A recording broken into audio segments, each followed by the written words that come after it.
last educational video. This time around, we're gonna use the S&P on the weekly charts, and as promised you guys, we're gonna show you how to trade based in Elliott Waves. We have several discussions these days around about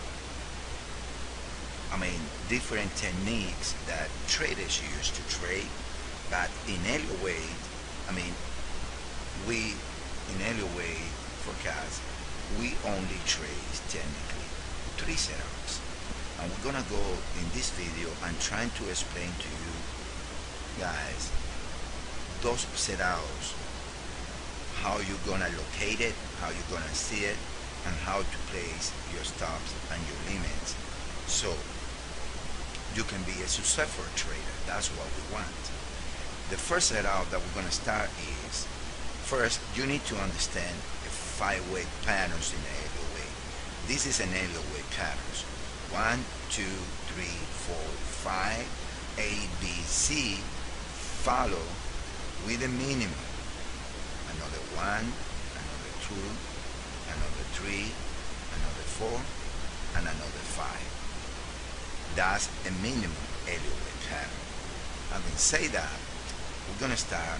This is the S&P when you got 1, 2, 3, 4, 5, 1, 2, 3 ways back.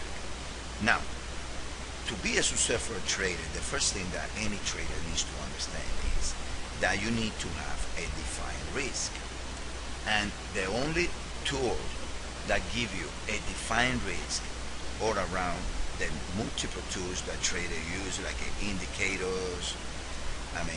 The trader use indicators, channels. The only thing that defines the risk, like no one else, is Elliott Wave.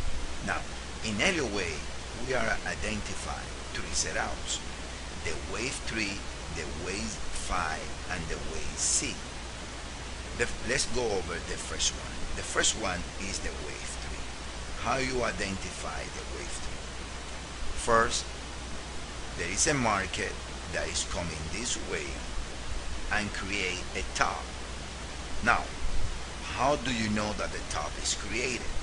You got the same market coming in, and then you identify 1, 2, 3, 4, 5 ways from this top right here. So what do?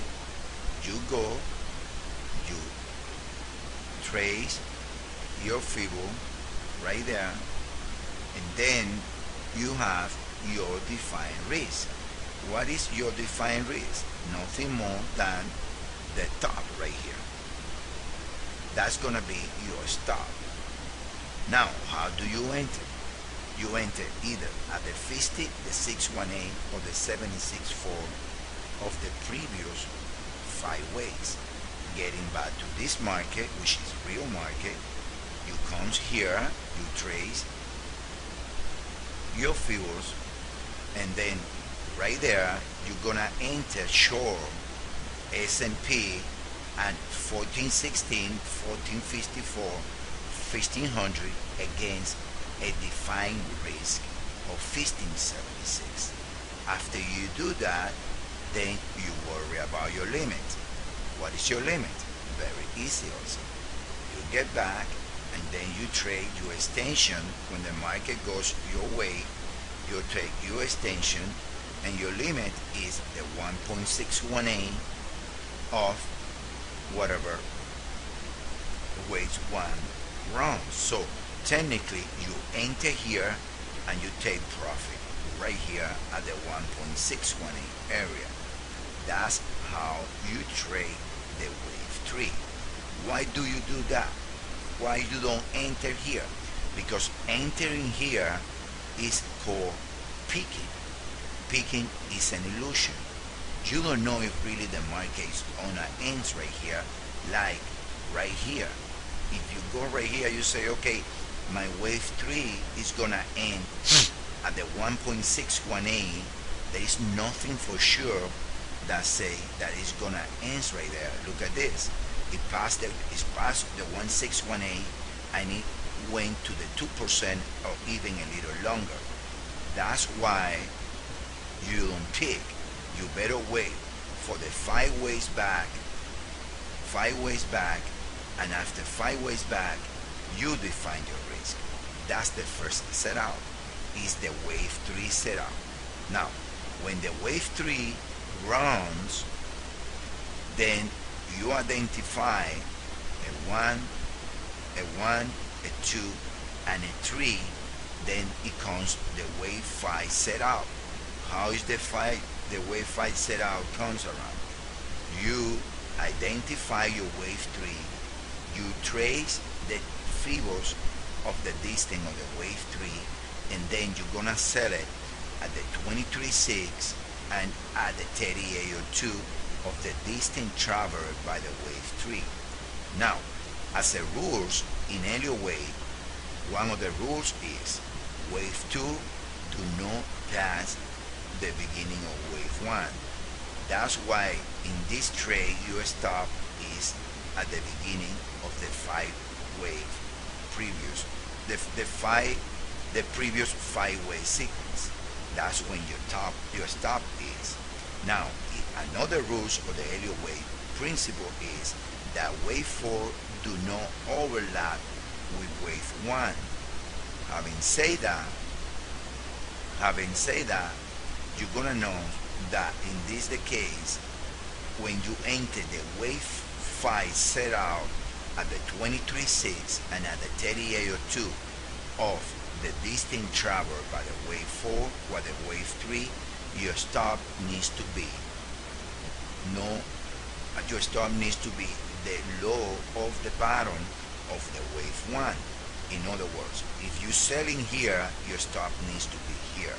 Sometimes when wave 3 travel more than 1618, that stop needs to get sometimes that stop it gets too big, and then we recommend to your stop about the 50% retracement of the distance travel by wave 3. In other words, if I'm gonna trade this setup right here on wave 3, I'm gonna sell at 90.07, I'm gonna sell at 1000, and my stop is gonna be at 191.